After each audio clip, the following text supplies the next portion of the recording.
नमस्कार मित्रांनो, माझ्या एम के मॅथ्समॅन चॅनलवर तुमचं स्वागत. आज आपण पोलीस भरतीसाठीचे महत्त्वाचे PYQs पाहणार आहोत. व्हिडिओ इंटरेस्टिंग होणार आहे, तुमच्या फायद्याचा होणार आहे. व्हिडिओ शेवटपर्यंत पहा. सर्वांनी लाईक करा. चला तर मग सुरुवात करूया. प्रश्न क्रमांक 1. एका बॉटलमधील 10 लिटर द्रावणामध्ये 10% सल्फ्युरिक ॲसिड आहे, तर बॉटलमधील द्रावणातील सल्फ्युरिक ॲसिडचे प्रमाण 25% करण्यासाठी द्रावणात किती लिटर सल्फ्युरिक ॲसिड टाकावे लागेल? आता द्रावणात 10 लिटरमध्ये 10% सल्फ्युरिक ॲसिड आहे. 10 लिटरमध्ये 10% 10 लिटरमध्ये 10% सल्फ्युरिक ॲसिड आहे. म्हणजेच 10 लिटरमध्ये 1 लिटर काय असणार आहे? Sulphuric acid. आता इथं असणार आहे सल्फ्युरिक ॲसिड, हे द्रावण असल्यामुळे त्याच्यामध्ये काय असणार आहे? पाणी असणार आहे, बरोबर. आता 1 लिटर 10% म्हणजे 1 लिटर सल्फ्युरिक ॲसिड आणि पाणी किती असणार आहे? 9 लिटर पाणी असणार आहे.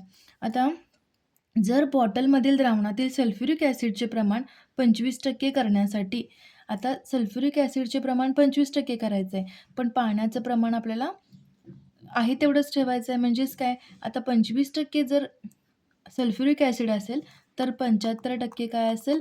पाणी असेल. आता 75% म्हणजे 9 असं लिहू शकतो आपण, कारण पाणी इथे आपल्याला वाढवायचं नाही. तर 25% बरोबर किती? आता हे कसं काढणार आपण? गुणाकार करायचा. 9 गुणिले 25 भागिले 75. 25 त्रिक 75, 3 त्रिक 9. 3 लिटर काय असेल इथं? 2 लिटर सल्फ्युरिक ॲसिड ॲड करावे लागेल. म्हणजे पर्याय क्रमांक ए आपलं उत्तर असेल. प्रश्न क्रमांक 2. 1, 2, 3, 4, 5 या अंकापासून 2 अंकी किती संख्या येतील, ज्यातील प्रत्येकात वरील अंक एकापेक्षा जास्त वेळा येणार नाही? म्हणजेच आपल्याला 2 अंकी संख्या बनवायच्या आहेत, बरोबर. 1, 2, 3, 4, 5 या अंकापासून 2 अंकी संख्या बनवायच्या आहेत आणि त्यामध्ये एक अंक हा एकदाच आला पाहिजे, रिपीट झाला नाही पाहिजे. म्हणजेच आपण कसं लिहू शकतोय? हा अरेंजमेंटचा क्वेश्चन आहे. म्हणजेच काय होईल? आता आपल्याला 5 अंक घ्यायचे आहेत. 5 अंक आपल्याला काय आहेत? हे 5 अंकांपैकी 2 अंकांचीच आपल्याला काय करायचे? अरेंजमेंट करायची आहे. म्हणजे 5P2 असं आपण लिहू शकतोय.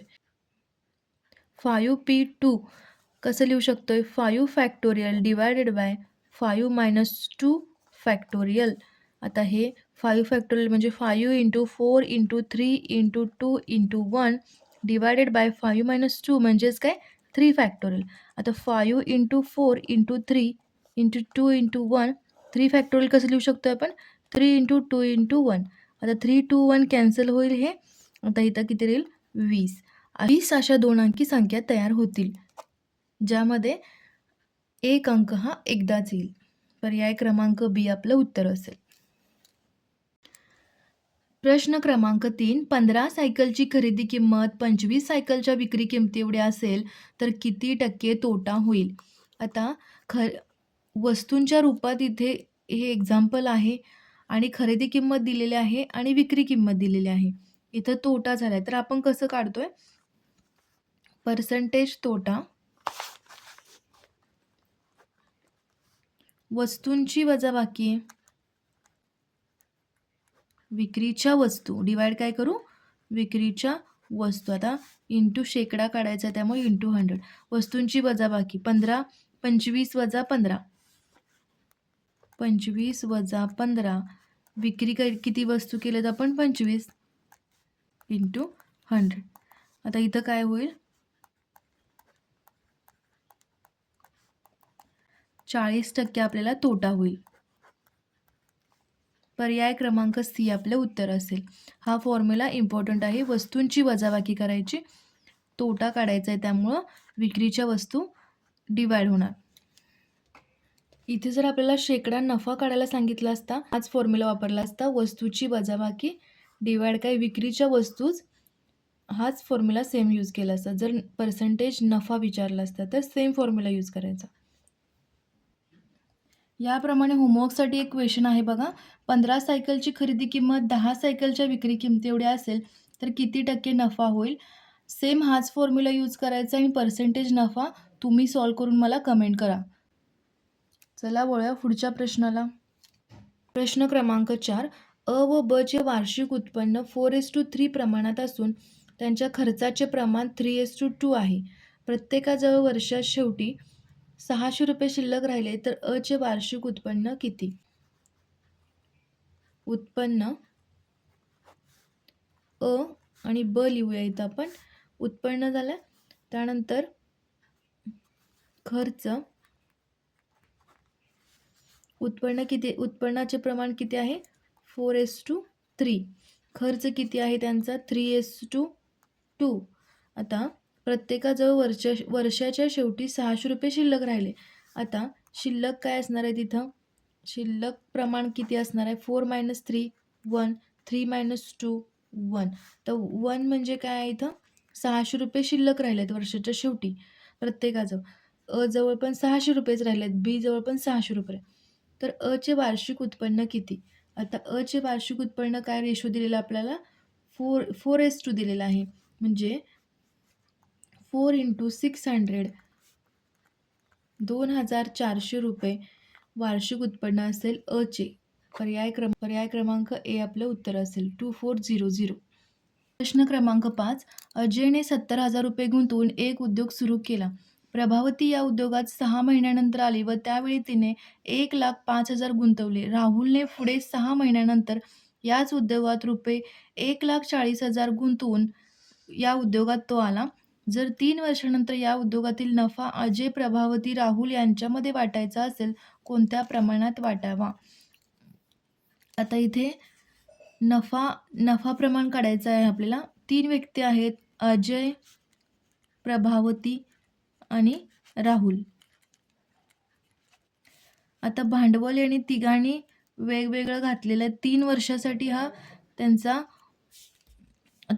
3 वर्षासाठी त्यांचा हा उद्योग आहे. 3 वर्षानंतर किती नफा मिळणार आहे त्या उद्योगात, त्याचा वाटा काढायचा आहे. अजयने 70,000 रुपये गुंतवलेत. प्रभावती या उद्योगात 6 महिन्यानंतर आली व त्यावेळी तिने 1,05,000 गुंतवले. 1,05,000 गुंतवले. आता इथे राहुलने किती गुंतवलेत? 1,40,000. हे 3 शून्य आपण कॅन्सल केलेत. आता भांडवलाचे प्रमाण घेऊया. 35 दुनी 70, 35 त्रिक 105 आणि 35 चौक 140. भांडवलाचे प्रमाण गुणोत्तर काय आले? 2:3:4. आता किती महिन्यासाठी गुंतवले? अजयने पूर्ण 3 वर्षासाठी गुंतवले. म्हणजे 12 × 3 महिने म्हणजे 1 वर्ष, असं 3 वर्ष. 12 त्रिक 36 महिने. त्यानंतर प्रभावती या उद्योगात 6 महिन्यानंतर आले, म्हणजेच 36 + 6 म्हणजेच 30 महिने प्रभावतीने गुंतवलेत. आणि पुढे 6 महिन्यानंतर याच उद्योगात राहुल आलेला आहे, म्हणजे तो 2 वर्षासाठी आलेला आहे, म्हणजे 24 महिने राहुलचे झाले. आता महिन्यांचं गुणोत्तर इथं घेतलंय, 6ने डिवाइड केले. 6×6 36, 6×5 30, 6×4 24. आपल्याला जेव्हा नफा गुणोत्तर काढायचं आहे त्यावेळी काय केले आपण? भांडवलाचे गुणोत्तर गुणुले महिन्यांचं गुणोत्तर याचं काय केलं? मल्टिप्लिकेशन केले. 2 × 6 12, 3 × 5 15, 4 × 4 16. आपलं उत्तर असेल 12:15:16. नफा गुणोत्तर काय असेल? नफा हा तिघांच्यामध्ये 12:15:16 या प्रमाणात वाटावा लागेल. जर हा व्हिडिओ तुम्हाला आवडला असेल आणि तुमच्या फायद्याचा वाटला असेल तर व्हिडिओला लाईक करा आणि तुमच्या पोलीस भरती करणाऱ्या मित्रांना नक्की शेअर करा. चॅनेलला सबस्क्राईब केलं नसेल तर आत्ताच करा, जेणेकरून पुढचा कोणताही महत्त्वाचा क्लास तुमच्याकडून मिस होणार नाही. थँक्यू.